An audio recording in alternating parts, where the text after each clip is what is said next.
terangaken ya. Bismillahirrahmanirrahim. Terus kula bolak-balik matur kitab niki niku namine Zubdatul Itqan apa? Zubdatul Itqan. Niku diulangaken Sayyid Alawi teng Sayyid Muhammad. Terus era Sayyid Muhammad dipun wastani napa Al-Qawaid Al-Asasiyah fi Ulumil Quran.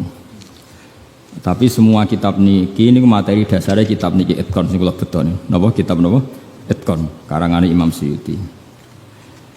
Nah, kenapa harus dikenali lebih detail mana yang Makkiyah Madaniyah? Mun kula matur Makkiyah Madaniyah gunanya apa? Kalau turun di Mekah itu potensi mansukhoh, napa? Potensi mansukhoh. Kecuali kalam khobar, nggih, kecuali kalam khobar karena yang namanya mansuh itu tidak mungkin terjadi di kalam khobar. Kan nggak mungkin misalnya hari ini saya bilang Zaidun qaimun, Zaid berdiri, kemudian hari Ahad saya bilang oh tidak berdiri. Karena kalau kalam khobar itu kan kadung terjadi, napa? Kadung terjadi. Maka kemungkinannya ya tetap terjadi, wis kadung. Tapi kalau kalam insya atau amar itu bisa direvisi. Misalnya pagi-pagi karena pagi saya bilang, "Cung aku tukokno pecel." Karena momennya keliwat, sudah siang, kan bisa saja tak batalkan. Gak cung ganti rawon. Karena sifatnya perintah apa? Sifatnya perintah. Ada muqtadul hal dalam semua perintah. Misalnya Rasulullah karena lemah di Mekah, maka perintahnya itu lakum dinukum waliyadin. Ya sudah agamamu agamaku, agamaku, agamamu agamamu, agamaku agamaku. Ketika Rasulullah di Madinah itu kuat sekali dan Islam tetap dilecehkan. Tetap dilecehkan, mau dihabisin. Nabi kena khitab disuruh ngelawan. Makanya disebut qital. Qital itu saling perang. Karena qital itu dari masdar musyarakah ya, qatala yuqatilu muqatalatan wa qitalan wa qitalan. Jadi nah itu kan berarti karena muqtadul hal, karena ayatnya bersifat apa? Perintah. Jadi eling-eling ya. Terus yang bisa nasah mansuh itu hanya di surat-surat sing di situ kalamnya insya. Insya itu bisa amar, bisa napa nahi. Kayak dulu Nabi ketika di Mekah itu malah nggak boleh ngelawan sama orang kafir. Fa'fu anhum wasfah, harus mudah memaafkan. Tapi ketika di Madinah masih dipakai buli-bulian sama orang kafir, mau dijajah, mau dihilangkan eksistensi Islam. Lalu ada ayat turun di surat Haji, udzina lilladzina yuqataluna bi annahum zulimu wa innallaha ala nasrihim laqadir. Mereka yang diperangi. Jadi syaratnya diperangi ya. Mereka yang diperangi, yuqatalun itu diperangi, itu diberi hak melawan. Tapi tentu harus diperangi dulu. Makanya di surat Baqarah istilahnya apa? Qatilul ladzina yuqatilunakum, perangi mereka yang merangi kamu. Ada sebagian ayat redaksinya wa akhrijuhum min haitsu akhrajukum. Boleh kamu mengusir mereka karena mereka mengusir kamu. Jadi ayat-ayat ekstrim tentang perang, tentang kekerasan itu semuanya nunggu kondisi al-mujib lidzalik yang menyebabkan itu. Boleh perang kalau diperangi, boleh ngusir kalau diusir. Jadi kowe nyetak bojo ngenteni dicereweti. Ojo ujuk-ujuk nyentak dhisik ben wedi mumpung rung diamuk. Wis karuan ra ngekeki blonjo esuk-esuk nyentak. Ayo pengen ngomong apa? Oh yo sarap duduk. Wong lanang ngono kudu diobatno. Tapi nak kono wis ngamuk, lah kowe oleh nyerang. Tapi biasanya wis down sih.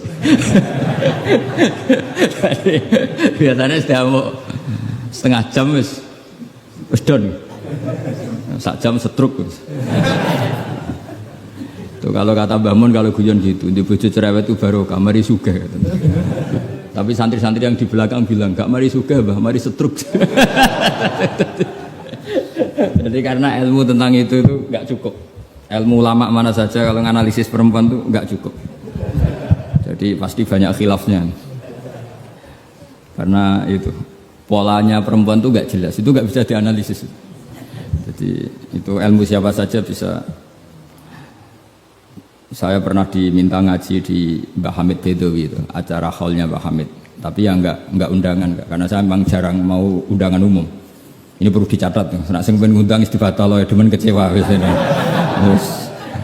Pokoknya saya itu hanya mau pernah guru sama pernah sepuh. Itu saja sifatnya ada undangan. Saya datang terus karena saya datang terus ditunjuk disuruh ngaji, bukan undangan terus di banner itu. kayak artis keribetan gitu. Ya kayak seperti ini aja, ngaji sudah ngaji. Perempuan itu satu-satunya makhluk pangeran sing tahu membantah Kanjeng Nabi. Kalau bolak-balik cerita, jadi di Quran ada ayat surat jadi surat Mujadilah, tapi umumnya orang baca apa? Mujadalah. Sebetulnya itu secara nuzulul ayat lebih pas dia namakan Mujadilatun apa? Karena Mujadilatun itu isim fa'il pengganti fi'il mudhari' yang di ayat qad sami Allah qaulallati tujadiluka. Dadi allati ing wong wedok tujadilu kang bantah sapa lati. Nah, pengganti fi'il mudhari' itu di nahwu itu isim fa'il karena zamannya sama. Fi'il mudhari' zamannya hal dan istiqbal, itu penggantinya hanya isim fa'il. Jadi kalau rajulun yadribu bisa diganti ad-daribu, paham ya? Rajulun yansuru boleh diganti nasirun. Berarti kalau hiya tadribu bisa diganti doribatun. Makanya kalau maknanya ya qad sami'a, teman-teman midanget sapa Allahu Allah qaulallati ing pengucapane wong wedok silelati tujadilu kang bantah sapa lati ka ing sira Muhammad fi zaujiha ing dalam babakan suamine lati. Watastaki lan nglaporno sapa wong wedok, nglaporno Kanjeng Nabi. Jadi Nabi seumur-umurnya itu hanya dilaporkan oleh perempuan. Nabi lho, ora trimo kiai Nabi itu dilaporno. Jenenge wong wedok menawa trimo bojo enteng. Wong Nabi wae dilaporno. Jenenge wong wedok Nabi wae dilapor. Dilapor ila wahi maring. Terus sempat terjadi debat. Makanya terusannya ayat wallahu yasma'u tahawurakum. Wallahu ta'ala yasma'u krungu sapa Allah.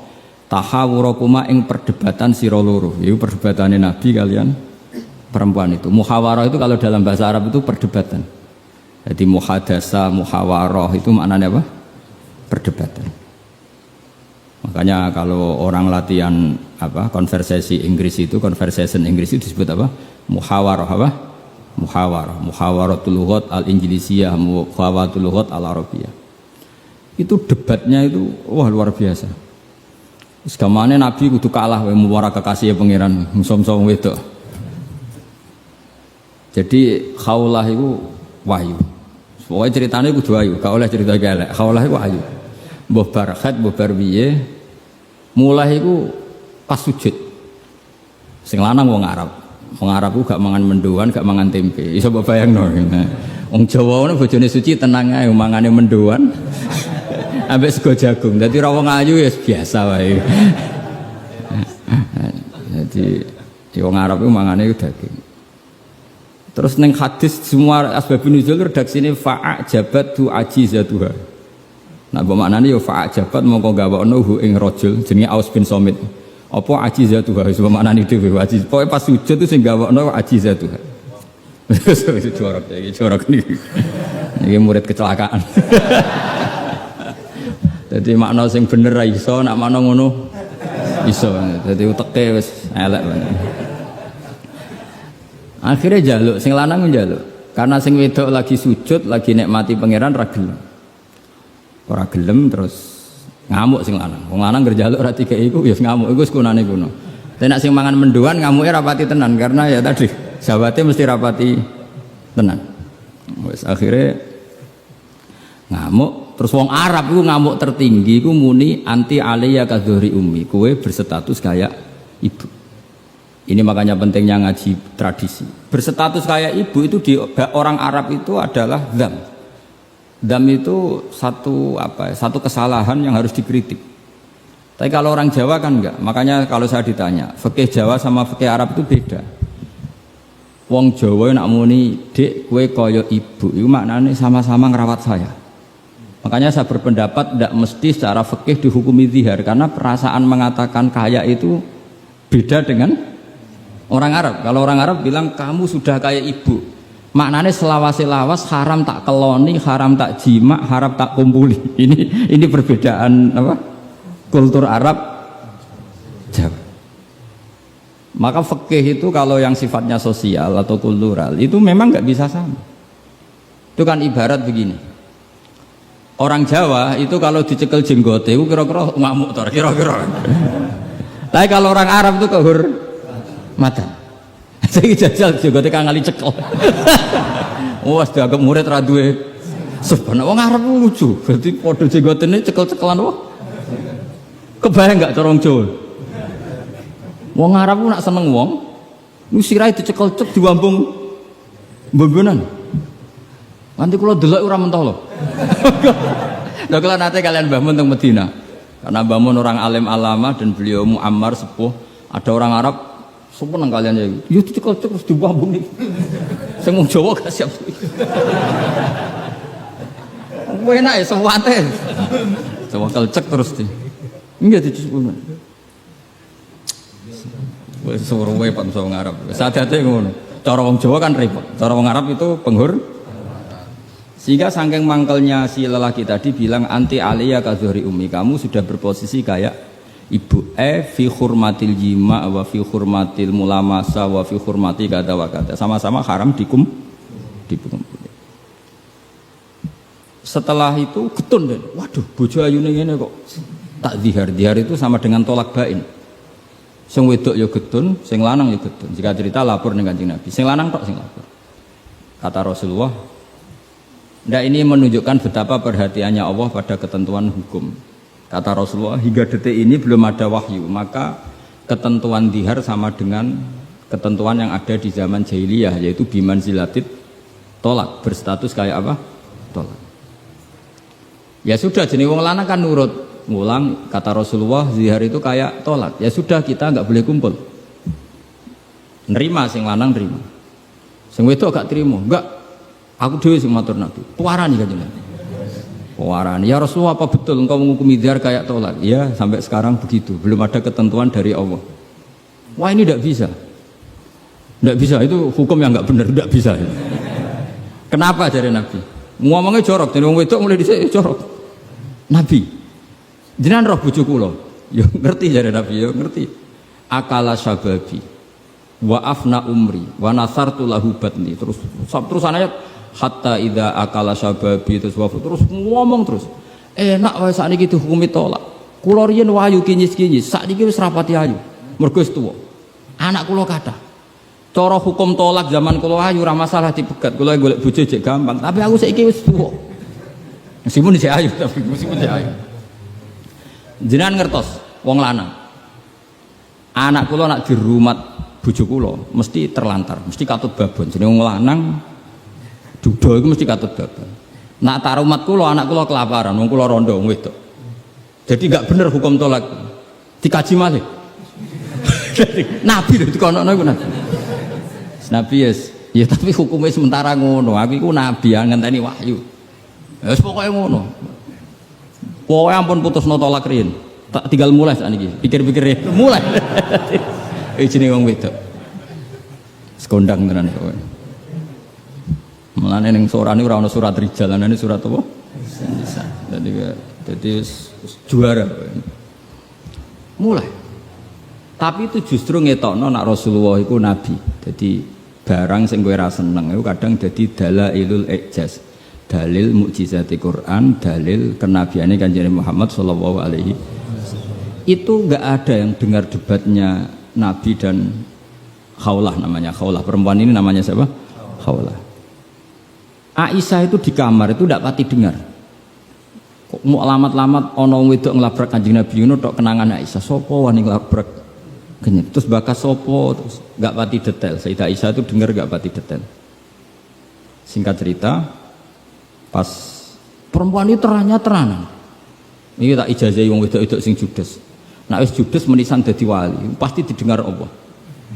Mulai nang kamar itu terus salat. Kan mau wis suci bakasane. Tapi iki salat tenan, mau nggo salat bar suci iki salat tenan. Salat tenan. Allahu Akbar. Gusti, niki wonten hukum yang sangat merugikan saya. Tolong jenengan sebagai Tuhan, Nabi ini jenengan kandhani hukum niku. Hukum niku kan ngerubah. Piye? Pangeran. Iku apike watas taki ilang. Lah perempuan saiki nak judes mbek sing lanang gak barokah. Mergo kondo mboke kondo dulure. Lah iki sing ra bener. Dhisik ora, tapi watas taki ilang. Jadi gak lapor sapa-sapa, lapor pangeran. Ya Allah, hukum ini tidak fair, itu merugikan saya. Tulung nabi jenengan kandhani, kayak wahyu terkini. Nak hukum itu tidak seperti itu. Mohon Gusti, jenengan harus mendengar saya. Lah pangeran itu terus pangeran nurono ayat tu wallahu yasma'u tahawurakum, malah dimulai ayat qad sami Allah. Allah bener-bener mendeng. Jadi wong wedok nek ngomel, pangeran wae ngrespon. Pangeran wae ngrespon. Ijek dikai kot tu banget oleh ngrespon. Jadi ngomel anak kowe bojomu ngamuk iku mbok respon niru pangeran. Nah pangeran betah wong la tadurruhu maksiatun wala tanfa'uhu ta'atun. Pangeran orang ngomel kan tenang wae, ora bakal kena madharate. Tapi nak kowe bertahan. Iso kena ompreng. Dadi kira usah niru pangeran karena ya beda kelas no. Akhirnya sujud tenan ning pangeran. Pas dekne sujud Jibril teko ning Rasulullah. Dia di rumah, Rasulullah di dalam. Perempuan tadi di rumahnya. Qad sami Allah qala allati tujadiluka fi zawjiha wa tashtaki ila Allah wa yasma'u tahawurakum innallaha sami'un basir. Sak terus. Nangis wedok mau ditimbali Kanjeng Nabi panggil perempuan itu. Apa yang dia munajatkan sama Allah diterima. Dan Allah meng-ACC keinginan dia bahwa zihar itu tidak seperti tolak. Tambah nangis itu jenengan lu nabi tenan padahal kalau lapore ning kamar jenengan krungu. Mergo akhirnya itu sono ketentuan alladzina yuzahiruna minkum min nisaihim ma hunna ummahati in ummahatuhum illallai waladina. Jadi akhirnya pangeran nganggo ilmu status. Mulane saiki umat e akeh sing statusan iki perkarane. Pangeran nganggo hukum napa? Status. Status itu begini, yang namanya ibu itu siapa? Ya definisi ibu adalah orang yang melahirkan kamu. Saya ulang lagi, yang namanya ibu itu siapa? Orang yang melahirkan kamu, itu namanya seorang ibu. Yang namanya istri siapa? Orang yang halal kamu keloni, kamu jima, kamu hubungan intim. Nah ini penting, harus vulgar, kayak hambani kabeh sesuai. Sehingga definisi ini harus tegas. Yang namanya ibu itu siapa? Orang yang melahirkan kamu.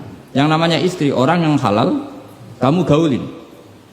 Asal pas gelem loh, nak ora iso kena rancangan KUHP. Penjara ya. Penjara. Soben, itu mesti sing bojone ayu, sing akeh di penjara iku. Tak sing bojone elek kan gak ono pemaksaan ya. Jadi kowe kudu termasuk sing di penjara ben ketara bojone. Jadi kau nak disidang, kenapa kamu memaksa istri kamu mau? Sing tahan mbek wong ayu sapa? Kan keren. Tapi misalnya di swidang bojomu elek merongot. Pertanyaannya hakim, ngono wae kok ora betah. Elek gitu. Kan gak pantes banget. Oh isin lho cara sidang ngono. Bojone wae elek. Bareng disidang. Orang ngono ini pertanyaan, wong ngono kok ora kuat ngempet kan ngono. Tapi nak wayu terus kira kuat ngempet kan hakim kan. Mesti pikir-pikir. Ketoke pantes.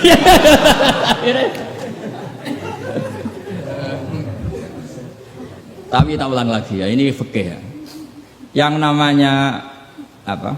Ibu itu in ummahatuhum illallai waladina. Mulane kan aji Quran sing tahqiq. Yang namanya ibu ya orang yang melahirkan kamu. Yang namanya istri adalah orang yang boleh kamu hubungan intim. Sehingga status ibu tidak bisa diistrikan, status istri tidak bisa diibukan. Maka karena ini penstatusan yang salah, saya ulang lagi, ini penstatusan yang salah, maka nggak perlu punya efek. Efeknya hanya dari segi sanksi kafaroh, bukan merubah status hukum. Ini hati-hati ya, awas kena salah, neraka kena sekali.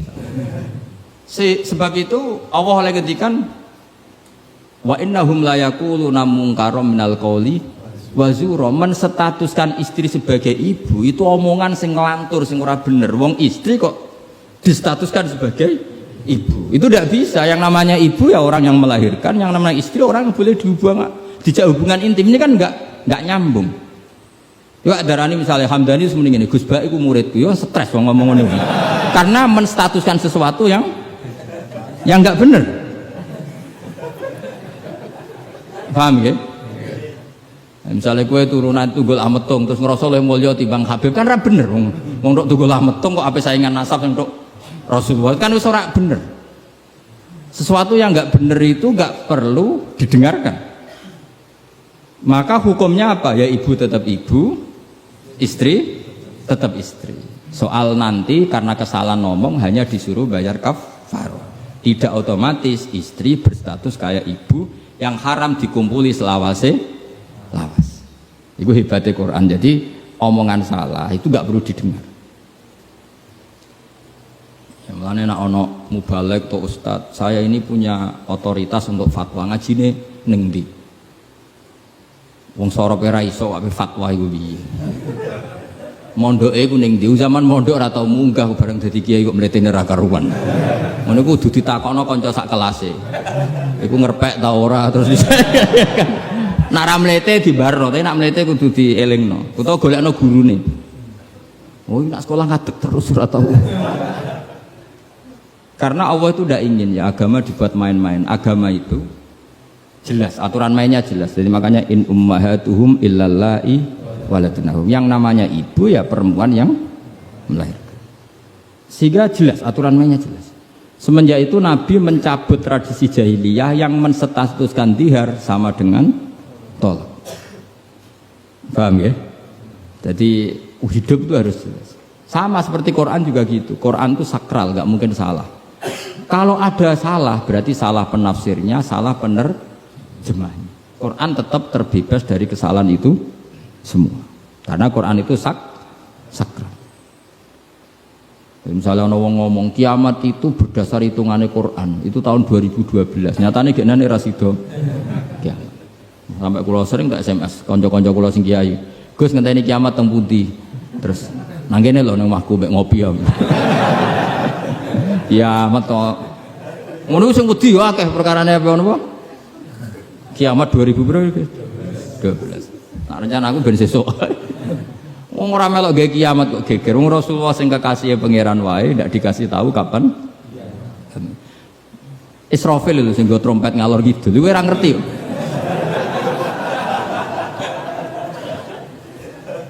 Padahal dia kepengen nang kiamat ben tugasnya selesai. Iku era. Nah, artinya begini.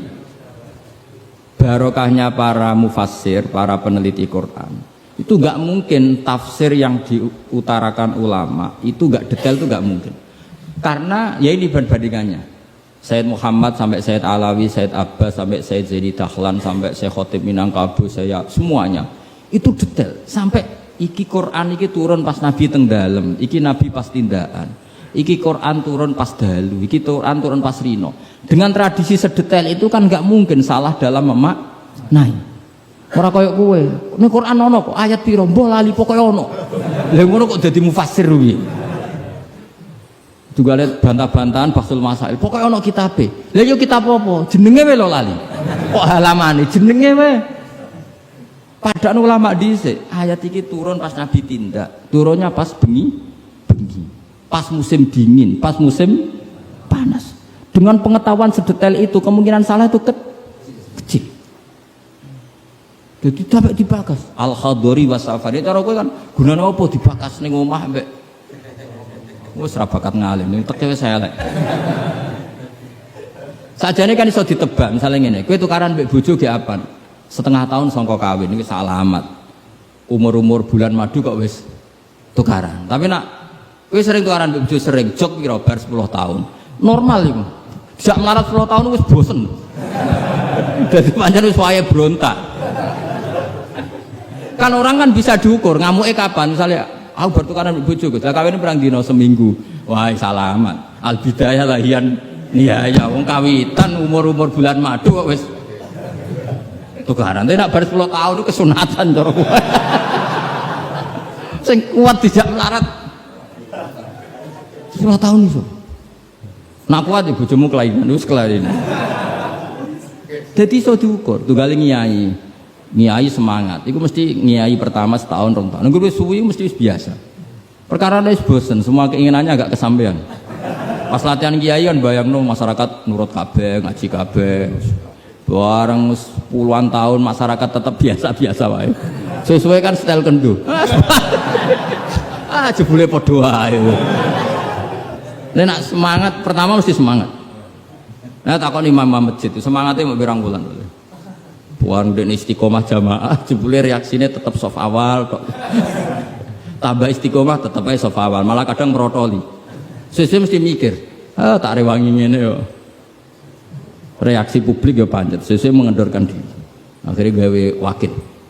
Ya wakil sesuai mulai dimami santri ya sesuai santai. Iku sing bener, mulai bener ya iku.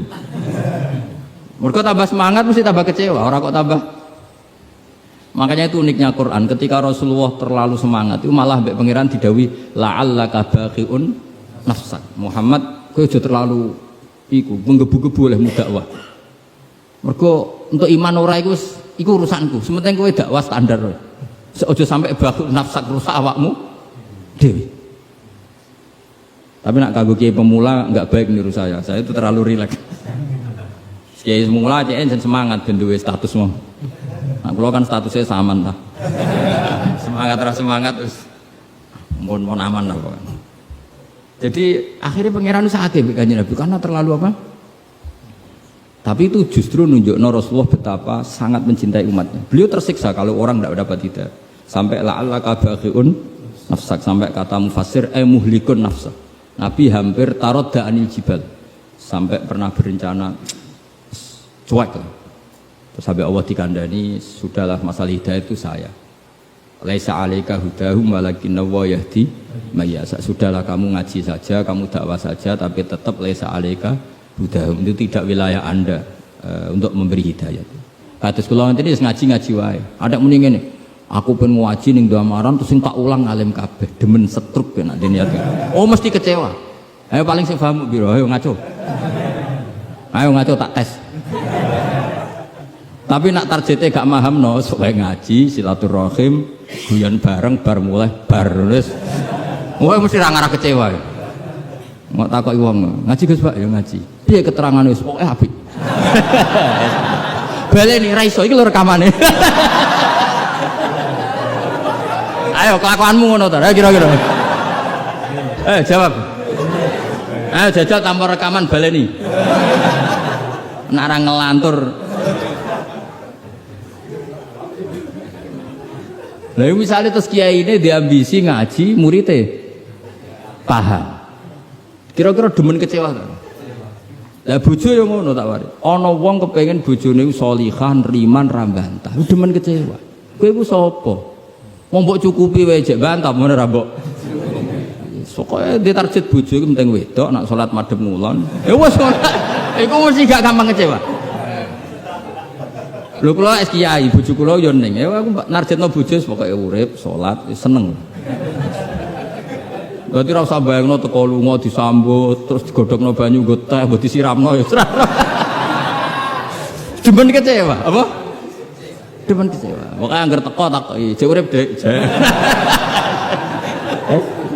Alhamdulillah bojoku isih urip. Misale kok minggat mulai, Mas aku semula nang wong tuaku. Melok kowe ya melarat atau melok wong tuaku. Alhamdulillah Dik ge cerdas. Tahu sing pantes dieloki. Dan cara hukum melok wong fakir iku kebodohan. Melok wong tua sing sugih itu kepintaran. Tanggapi secara ilmiah. Kok ngergoni wong lanang ujug-ujug mulai ndak ini kamu punya istri yang menghormati ilmu. Di mana-mana melok wong fakir ora enak. Melok wong tua sing sugih iku enak. Berarti bojo pinter ta goblok? Pinter. Jadi sing syukur. Alhamdulillah Dek kok pinter. Kowe genane melok aku fakir 5 tahun aku ya jagal. Wong kok gobloke ngono. Jadi kowe mulai iki. Lah misale ki dirafak. Wis Mas tak rafakno Mas, aku pegat Mas ngene-ngene. Ya ngomong ngono. Nak pancen kowe entuk sing luwih apik timbang aku. Ya piye meneh. Tapi iku kan barang sing ora mesti. Sing karuan mesti iku ya aku iki wis bojomu. Terangno. Mengejar barang ra mesti iku bahaya. Terangno. Tapi nak bojo menjawab ngene, fakirmu wis mesti. Sugihmu ke depan ora mesti. Nak adu al yakin la yuzalu bisak. Baru saiki malah ngaji usul fikih. Ngaji kaidah fikih al yakin la yuzalu bisa. Semalah debat. Tapi intinya gini ya, dari mengerti seperti ini, kemungkinan para mufassir salah dalam mengartikan Quran itu kecil.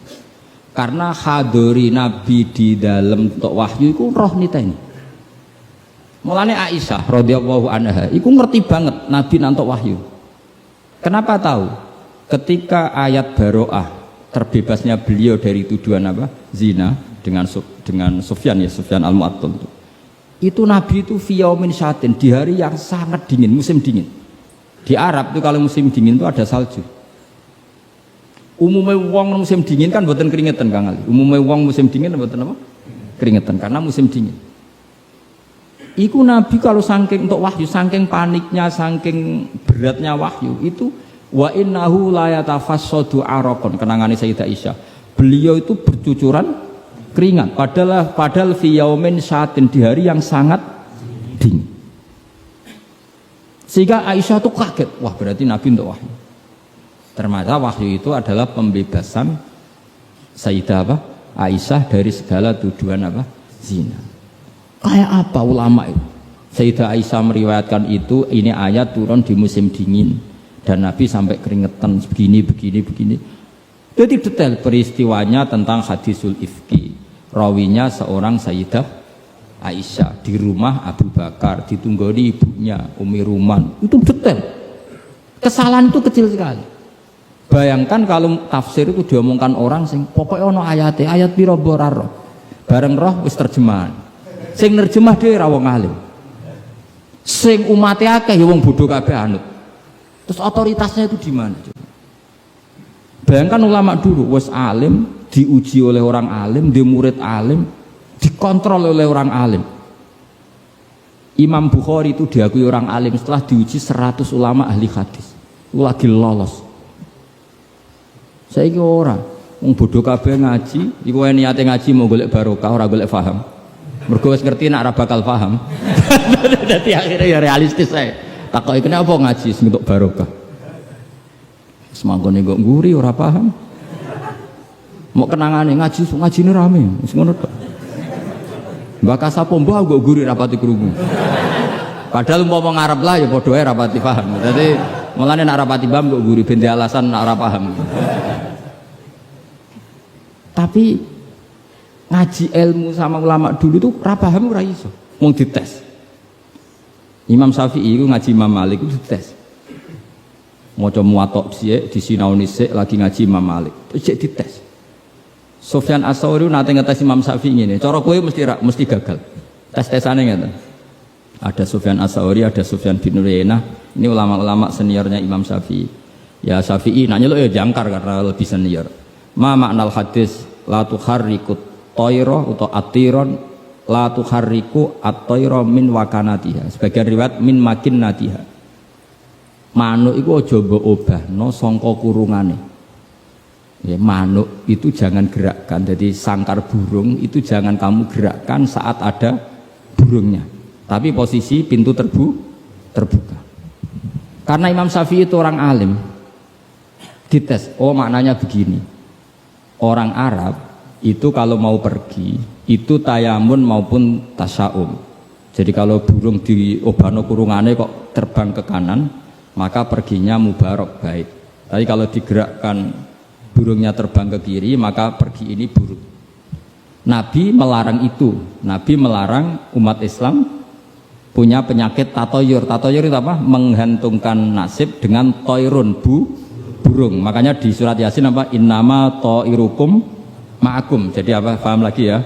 Jadi orang Arab itu apa? Corong Jawa itu apa? Adu nasib, mengundi nasib. Kalau orang Arab pakainya apa? Burung. Nah, orang Jawa kan cecek. Misalnya cecek ceblok. Wah, alamat elek ra sedo lunga. Padahal sing mesti kan ceceke hati-hati, iku mesti nganti.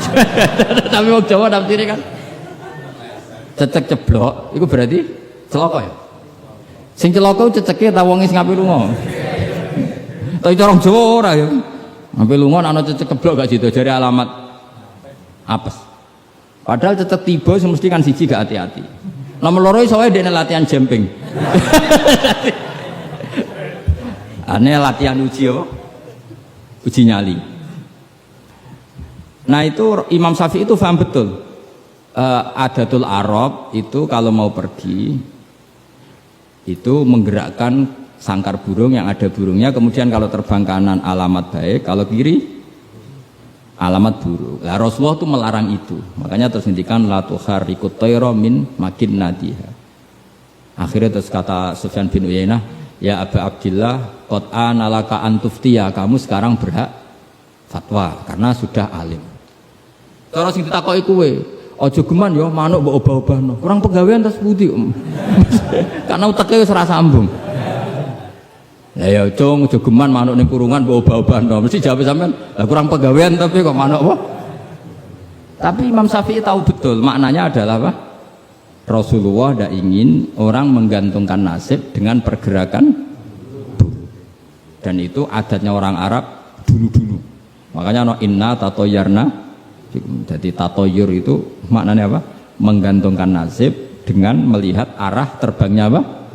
Burung. Mulane diarani toir. Toir itu dari kata toirun, apa? Burung yang terbang. Terus nanya. Jadi kalau sampean tanya kenapa ini dipelajari Khadori, Safari, Laili, Nahari, Saifi, Sitai, dengan otoritas seperti itu maka kemungkinan ulama salah itu kecil karena detail. Jadi misalnya gini, Rasulullah itu suka dahar daging. Ya sudah, kita tafsirkan hanya ada momen di mana Rasulullah itu suka dahar daging. Rasulullah itu sering lapar, ya maksudnya ada momen yang Nabi itu milih lapar. Rasulullah itu suka dahar, ya ada momen yang Nabi itu suka dahar. Tanpa itu nanti makna hadis itu kacau semua. Apa? Kacau semua.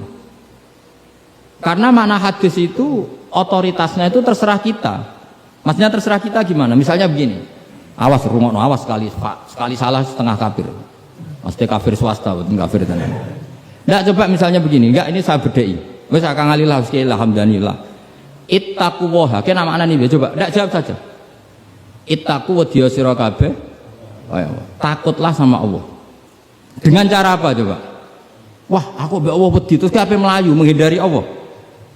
Tapi lafaz yang sama dipakai ittaqun nisa, takutlah sama perempuan, sama istri. Serius, wis takut ora usah dikongkon wis takut. Ada lagi misalnya nyuwun sewu ittaqul hayyah, kamu takutlah ular. Ittaqul faqra, takutlah sama kefikiran. Sama-sama kalimatnya takut, tapi tetap proporsional sesuai makna yang terkait. Ittaqullaha bitaat, takwalah Allah dengan melakukan taat. Justru takwa kepada Allah itu kita harus menuju Allah. Ya saya ulang lagi ya. Takwa kepada Allah itu justru harus menuju Allah. Sehingga monggo mriki, tafadhol mriki. Mboten niki sami. Iya, saudara antum ini. Ya saya ulang lagi ya. Lafaz itu akan proporsional sesuai konteksnya. Dan ini para pendengar harus tahu. Misalnya saya ulang lagi ya. Ittaqullaha, takutlah kepada Allah. Apa artinya kita menghindari Allah? Kalau kamu takut ular, takut perempuan cantik, kena fitnahnya harus menghindar. Kalau takut Allah, kalau menghindarkan malah salah. Makanya di Quran ada ayat gimana? Wa dzannu alla malja'a minallahi illa ilaih. Ada 3 sahabat yang melakukan kesalahan, yaitu takhalluf anil jihad. Beliau terlambat mengikuti perang Tabuk. Singkat cerita dineng Kanjeng Nabi sampai 50 hari. Semua sahabat diperintahkan Nabi jangan omongi dia. Hijrah dineng. Sehingga ketika dineng itu mereka sudah selesai hidupnya. Ini disebut wa alas salasatil ladzina khulifu hatta idza daqat alaihimul ardu bima rahubat wa dhannu, saat terusnya itu sampai wa dhannu alla malja'a minallah illa ilaih. Ketika dineng Nabi, dineng sahabat, wah entek uripku. Bareng ngrasa entek uripe terus beliau iktikaf di masjid, bahkan menyancangkan diri, mengikatkan diri di tiang masjid, dan dia berjanji semua hartanya diamalkan, semua hidupnya diibadahkan, dan dia mengira sudahlah saya tidak bisa lari dari Allah kecuali menuju Allah itu sendiri. Jadi unik kan, takut Allah itu artinya apa? Justru harus mendekat.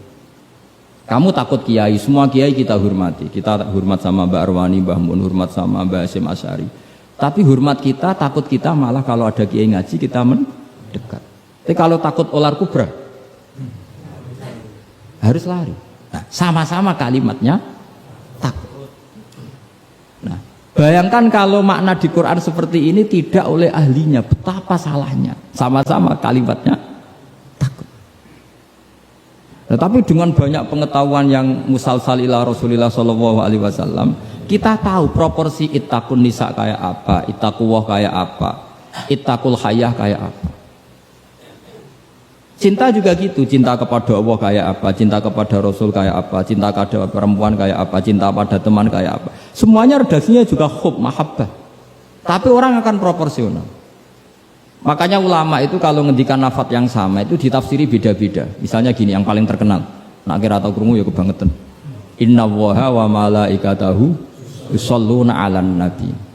Was-sholat minallah ar-rahmah wa minal malaikah istighfar wa minal adami tadarruun wa du'aun. Coba, Allah itu kan di atas Rasulullah Muhammad. Apapun hebatnya kanjeng Nabi kan di bawah Allah. Berarti Allah di atas kanjeng Nabi. Maka ketika ada ayat gini, Inna Allaha saat temen Allah Ta'ala yusolli misalnya, maca sholawat sapa Allah. Mosok macane sholawat Allah muni ngene, Allahumma sholli ala Muhammad. Lho Allah dhewe kok muni Allahumma terus piye kan gitu. Paham ya? Tentu redaksinya Allah ya usolli ala Muhammad, saya menambahkan rahmat kepada, ya langsung jadi usolli ala Muhammad azidu alaihi rahmatan, saya menambahkan dia tak kasih rahmat. Wa minal malaikati istighfarun, ketika seorang malaikat disebut membaca sholawat kepada Nabi, artinya malaikat memohon kepada Allah supaya menambahkan sholawat atau istighfar. Nah kita ini kan wong sombong. Kita semua ini nak wong sombong, nak ndongakno kanjeng Nabi, wong kowe dhewe nasib ora jelas kok ndongakno wong sing jelas. Ya demen diguyu malaikat. Ya Allah, tolong ya Rasulullah itu jenengan sakake ini nak ora bahaya kafir iku. Maka ketika kita baca sholawat kepada Nabi itu bentuk tadarruk kita, bentuk DPDP kita. Ya Allah, jasanya Nabi yang begitu banyak, saya tidak mungkin membalasnya. Sehingga urusan balas membalas budinya saya pasrahkan jenengan. Sehingga sholawat dari kita itu pengganti doa jazallahu anna Muhammadan bima huwa ahlu.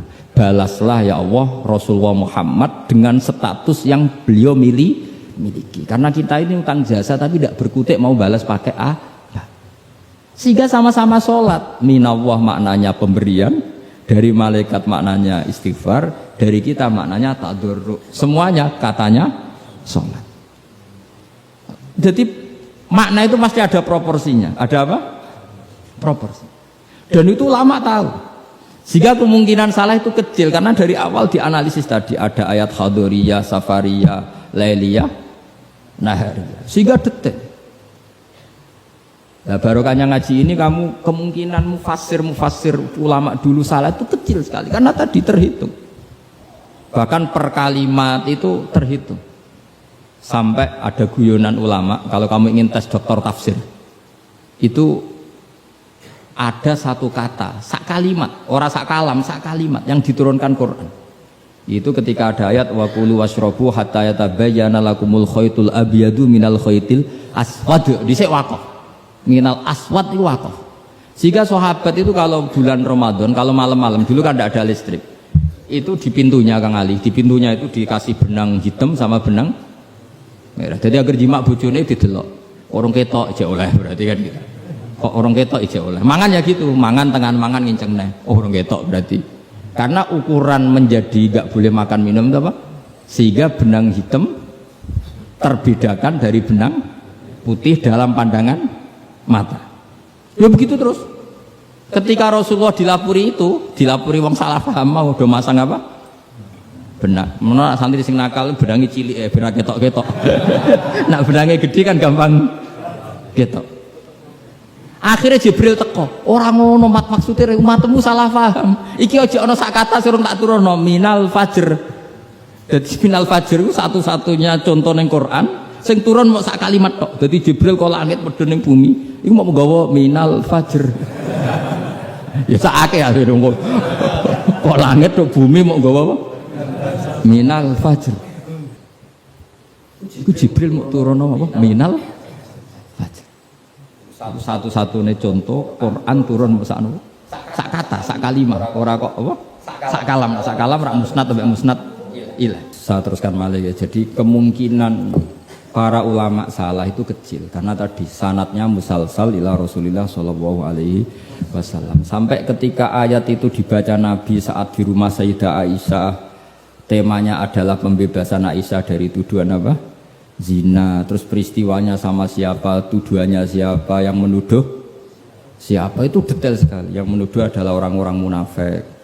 Terus Sayyidah Aisyah tersiksa karena omongannya si A, si B. Ini detail sekali. Nah, barokahnya detail itu kemungkinan salah itu kecil. Andai kan itu tidak detail, maka orang akan menafsirkan ayat dengan makna am, dengan lafadz am, dan itu bahaya. Misalnya lafadz am gini, innal insana lafi khusrin, semua manusia pasti getun. Mosok Rasulullah masuk lafadz innal insana, masa para nabi, para wali masuk innal. Tapi kalau kamu tahu bahasa Arab kan, alil ahdi, al itu untuk makna takrif, orang tertentu yang kelakuannya tertentu itu lafi khusri, sehingga proporsional. Apa makanya ketika ada ayat misalnya gini, wa anni faddaltukum alal alamin, Bani Israel didawi pangeran, saya memuliakan kamu di atas seluruh penduduk dunia.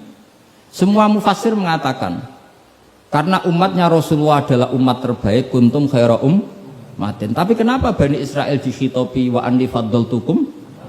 Oh begini, ala alami zamanihim, apa? Ala alami zamanihim. Bani Israel adalah penduduk terbaik di eranya atau di masanya. Kenapa begitu? Karena ada al. Apa? Ada seperti begini ya. Mbak Arwani itu yang terbaik di eranya. Tentu beliau kan nggak akan merasa lebih baik ketimbang Mbah Munawir karena gurunya.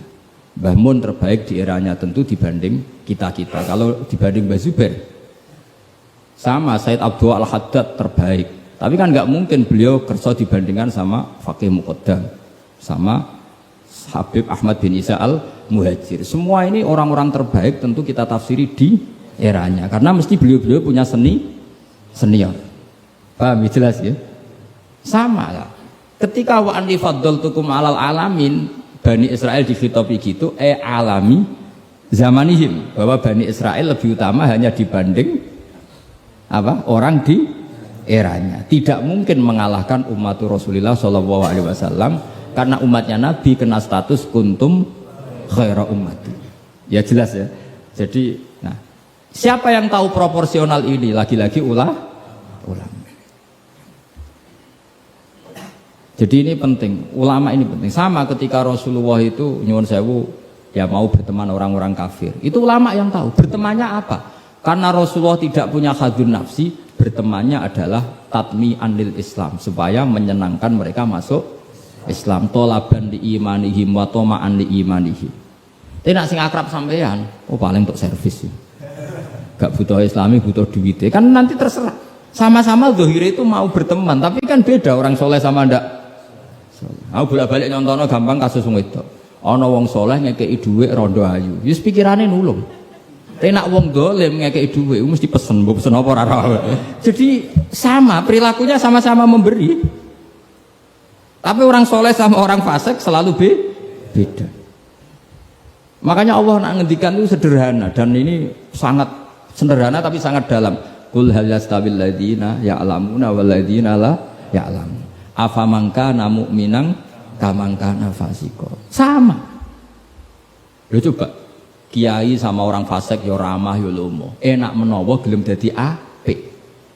Antar wong fasik ya sayang ya lomo ben kena dadi anak buah ben gelem ngedaro narkoba. Lomane padha, pemberiannya sama.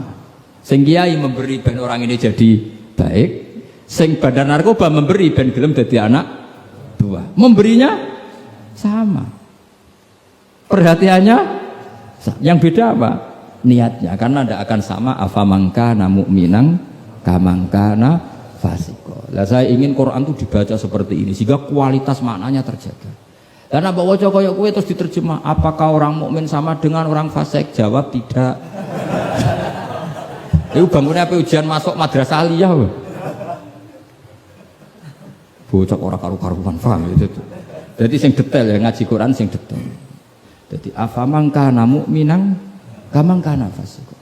Makanya Rasulullah nanti ngendikan dan hadis ini saya pegang betul. Jangan geman salah paham sama orang soleh yang alim karena motifnya pasti kebenar meskipun dohiri salah. Terus Nabi ceritakan habrun min ahbari Bani Israel, dulu itu ada orang alim dari Bani Israel. Itu orang soleh sekali, alim sekali. Tapi ketika beliau sedekah itu dikasihkan sama maling. Fatahat dasan nas, orang geger, orang alim sedekah mbek maling, makane Kang Ali santri ra dikai malah maling. Kontroversi belum selesai, hari kedua dikekno lonte, dikekno wong nakal. Geger meneh. Ini orang alim kok malah ngamal ning lonte. Geger. Geger belum selesai, hari ketiga dikekno wong sugih. Jadi 3 hari itu keliru terus.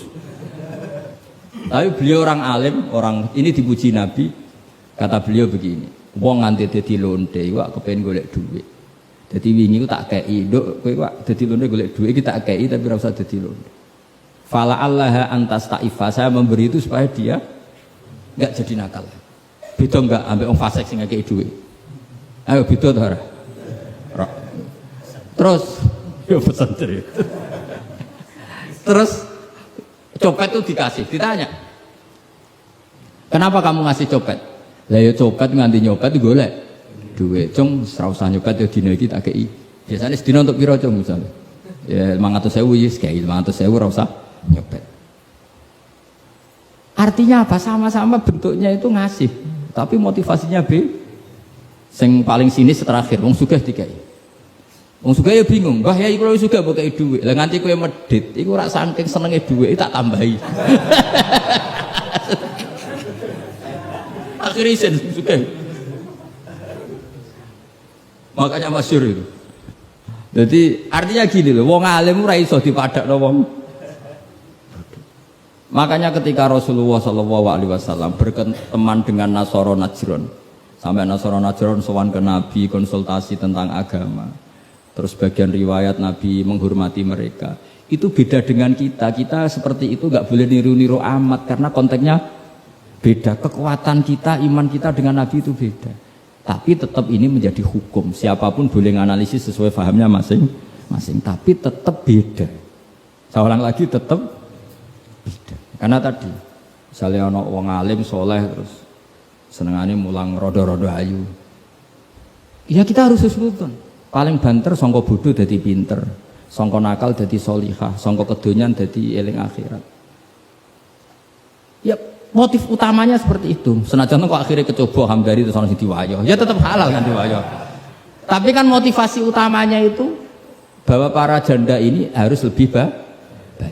Makanya nenggone dibak nih manakib, nenggone dibak berjanji wayamsi ma'al armalati. Di antara sifatnya Nabi itu mau mengajarkan beberapa janda.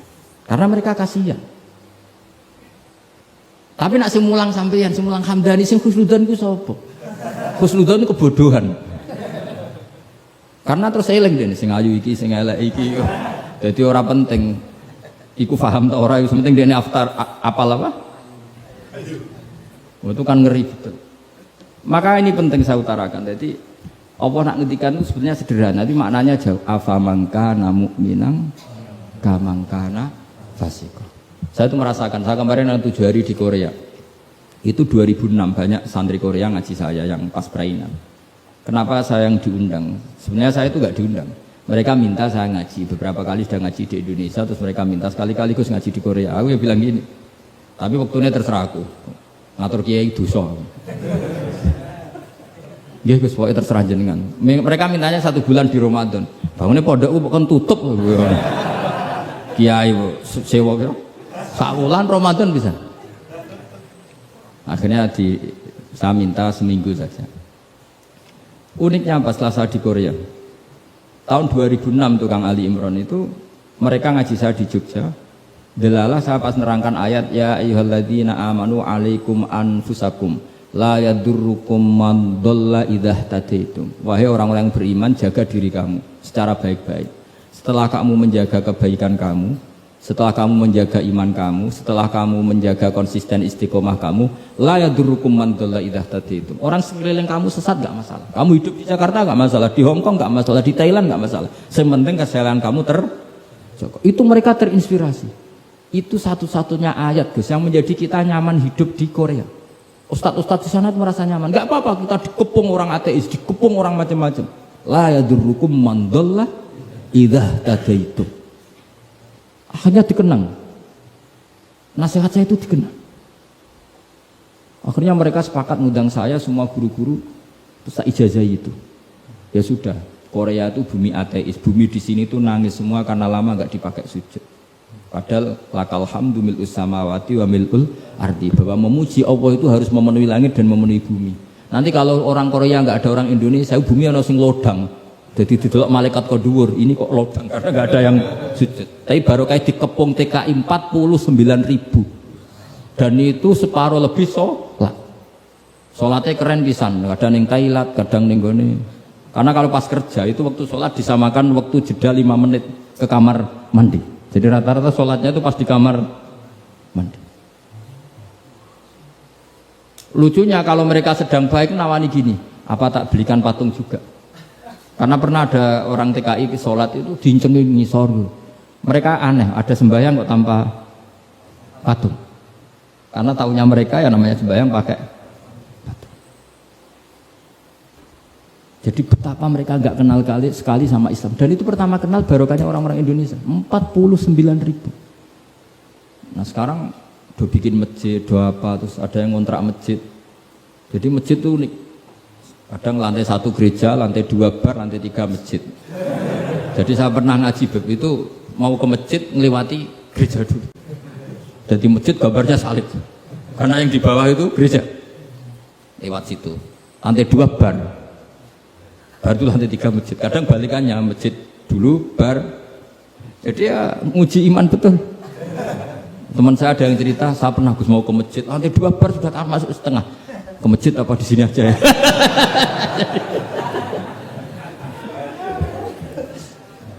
Tapi ya tadi, makanya kita semua syukur betul umatnya Rasulullah Shallallahu Alaihi Wasallam itu dikawal Quran ila yaumil kiamat. Jadi yang dikawal Quran bukan orang Kudus saja, bukan orang yang daerahnya mayoritas Muslim saja, termasuk orang yang di Korea, di Uni Soviet juga dijaga Quran. La yadurrukum man dhalla idza tadaitum. Saya punya dokumennya ya, orang-orang Rusia Kang Ali ketika Uni Soviet itu mengkooptasi 100 tahun. Itu orang-orang Islam turunan Uzbek, turunan Syria, turunan Arab. Itu kalau ngajarkan tauhid itu di basement, di bawah tanah. Karena mereka dipaksa menjadi komunis. Tapi Allah itu maha kuat. Allah huwal qawi, Allah itu zat yang kuat, gak terkalahkan. Mereka selalu ngajar anak-anaknya di bawah tanah untuk ngajarkan tauhid. Dan doa mereka didengar Allah. Akhirnya Uni Soviet hancur menjadi negara persemakmuran. Tapi sekali menjadi negara persemakmuran langsung menjadi negara Islam, yaitu Ceknya, Uzbek, Tajikistan. Laukanu khina kufrihim tidak belajar Islam maka tidak bisa mendirikan negara Islam. Tapi karena mereka ketika dikooptasi Uni Soviet tetap belajar Islam, sehingga pertama merdeka langsung negara Islam. Andai kan mereka sudah meninggalkan Islam secara pelajaran maka tidak bisa mendirikan negara Islam. Tapi mereka ketika dikooptasi tetap belajar Islam meskipun sembunyi. Sebenarnya itu jenenge la yadurrukum man dhalla idza tadaitum. Jadi orang sekeliling kamu sesat nggak masalah, asal komitmen kamu sendiri tercerahkan atau mendapat hidayah. Dan saya itu ingin ya Quran seperti ini tuh mancep neng umat Rasulullah Shallallahu Alaihi Wasallam. Jadi eling-eling ya ayyuhalladzina amanu alaikum anfusakum la yadurrukum man dhalla idza tadaitum. Jadi kamu tidak usah takut zaman. Kayak apa Jakarta? Jakarta kata orang banyak kota maksiat gini-gini. Itu tidak benar. Banyak orang-orang alim. Siapa yang nggak ngerti Habib Mundir di era modern? Sampai Majelis Rasulullah besarnya juga di Jakarta. Siapa yang nggak ngerti keluarga Kuitang? Orang-orang alim yang non habaib juga banyak. Dulu ada Mbak Syafi'i, sekarang ada Pak Sukron Makmun, Pak Nur Iskandar. Banyak teman-temannya bapak yang alim di Jakarta. Santri saya yang Jakarta ya banyak. Muhibin saya Jakarta ya banyak. Karena ketika orang itu baik, itu la yadurrukum man dhalla idza tadaitum. Uni Soviet kayak apa? Dikjayanya. Ketika mereka hancur, malah mereka akhirnya yang hancur dan berdiri negara-negara persemakmuran dengan asas napa? Islam.